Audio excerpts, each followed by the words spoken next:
The abandoning this morning of trumped-up charges of blackmail against John Setka and Shaun Reardon brings an end to a dark chapter in Australia's union and political history.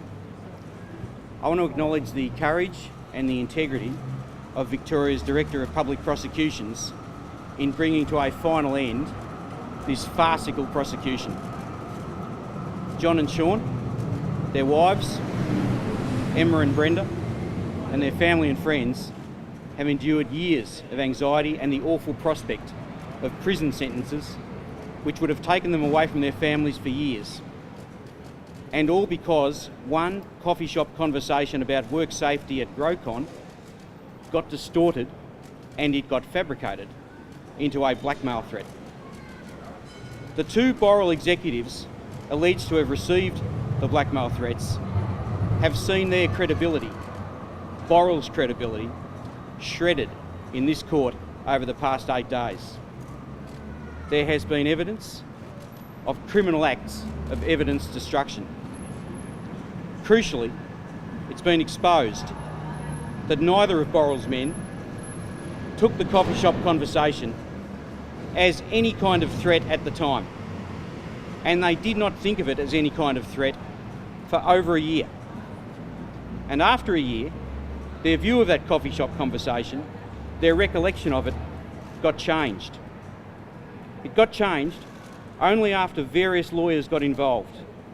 Internal lawyers for Boral, external lawyers for Boral, lawyers for the ACCC, and crucially, the lawyers at Dyson Heydon's Trade Union Royal Commission. All of these lawyers were given their writing instructions by men who were on a mission for the extreme right of our politics. Boral's American union-busting boss Mike Cain,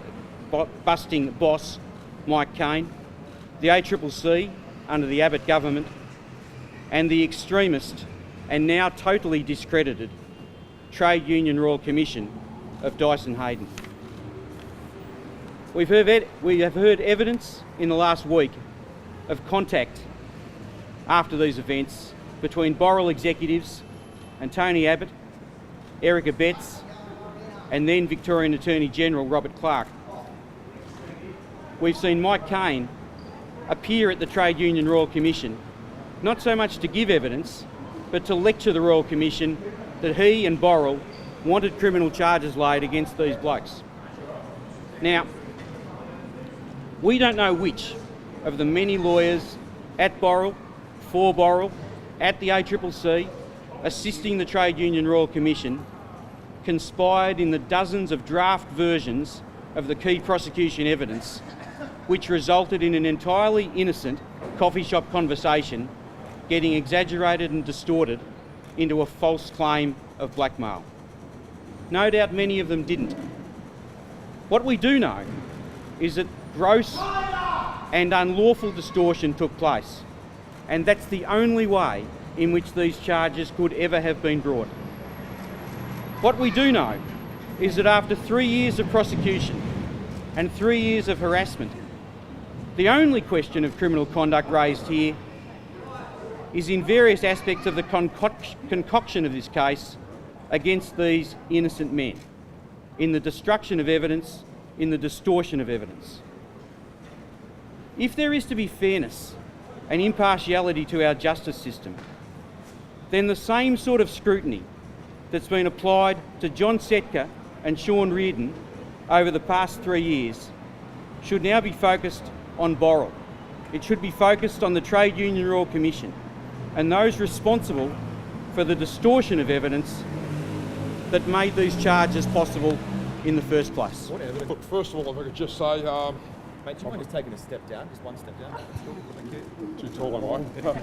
Look, just on behalf of myself and Shaun, I'd like to thank our legal team.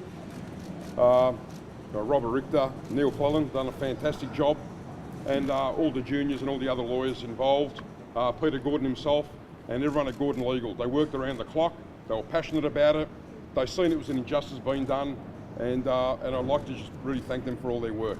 I'd like to thank the ACTU, Sally McManus, Victorian Trades Hall Council, Luke Elakari, and the wider trade union movement for all the support they've given us. Thank my wife for all the support she had shown my family, Shaun's family. It has been a tough time for us. It has been a very tough time for us. But you know what? Probably not as tough as it is for them families whose loved ones never come home that night. Our job is to preserve life. Our job is to make sure that our members go home to their families every night, and that's all we were trying to do. And not trying to criminalise it. So we're doing our job. We get called union bosses. We ain't the bosses. The bosses are our members, and that's who we're there to represent. How would you sum up this experience over the last couple of years? Sorry, How would you sum up the experience over the last couple of years? look, it's pretty daunting. I mean, you know, blackmail, just in itself, the name blackmail sounds terrible, you know, so to sort of be tagged with that, it does have an effect on your family, on your kids. One of my sons is here. I've got 2 other kids, and it does have an effect on them at school, kinder, everywhere. Do you think this was a witch hunt? It was definitely a witch hunt. We know for a fact, and the evidence has come out, thanks to our legal team, that it was a witch hunt. And what do you think was driving the charges? Oh, well, you know, evidence that you shouldn't destroy, that's a crime to destroy. That sort of evidence was destroyed by people who knew it was an offence to destroy that evidence. It was a conspiracy, you know, Liberal government, a few other people, anti-union law firms all conspired. I mean, that'll all come out in time. We'll be saying a lot more about this in the coming days, but I mean, it is good to be standing here, thanks to our legal team, and the charges being withdrawn against us. What was destroyed? Yeah, I can. There were two. Sorry, John. There were 2 Boral executives who attended this coffee shop meeting. When they went back to their car, both of them took the extraordinary step of not talking to each other, but instead making detailed notes of what they believed was in the coffee shop conversation. It's not the normal thing that 2 blokes would do after they've gone and met a couple of other blokes for a cup of coffee. One set of those notes, the crucial set of original notes, were destroyed. That's the crucial evidence, and those are the circumstances in which those original notes were taken. Mr. Setka, we've heard that a number of drafts of statements were prepared for both Mr. Head and Mr. Dalton. Do you think the police should have done a better job in questioning these men?